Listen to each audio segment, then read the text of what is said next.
Hello, this is Mike Young here from Decision Workshops, and in this video we're going to be looking at the changes to the US and Russian narratives that occurred in September. Strangely, although three of the parties, the USA, Assad and Russia, have agreed on what to do, their narratives are by no means converged.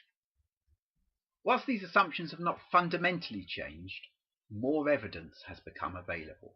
Firstly, the UN inspectors have produced their long-awaited report on the investigation. They weren't allowed to assign blame. They did say that chemical weapons were used. 36 survivors were interviewed and their symptoms listed. Blood and urine samples were collected and showed to be positive for nerve gas. The munitions were found, photographed and detailed, as were the impact sites and the damage they had supposedly made. Supporting this, there was a Human Rights Watch report on the attacks.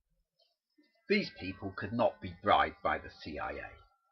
What they found was that based on the available evidence, Human Rights Watch finds that the Syrian government forces were almost certainly responsible. So they came down on the side of the West, saying the Syrian government did this attack.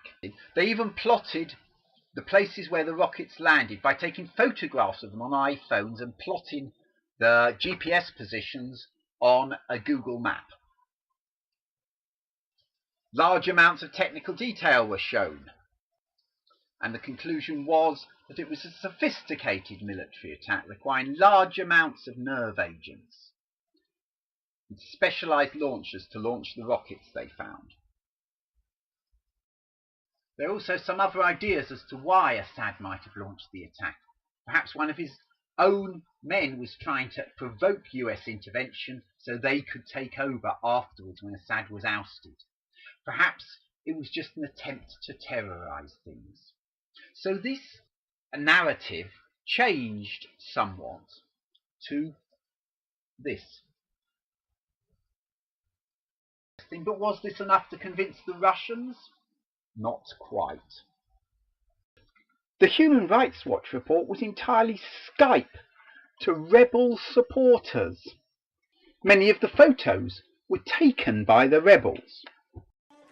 And there is evidence that the munitions were moved, as is shown by this video taken the day after the attack, of what's supposed to be a protest but looks more like a street party.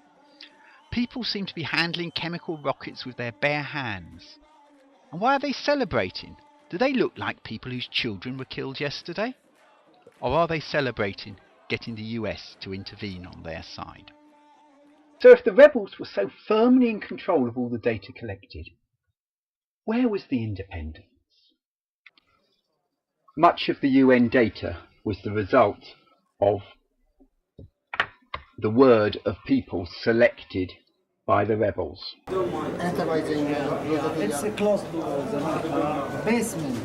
In the basement, his family 6 persons. He lost 3 of them. Male, female, we're all together.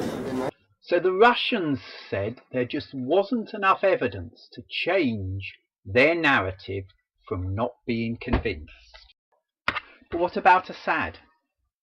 Well, things were appearing on the internet that were strengthening Assad's narrative.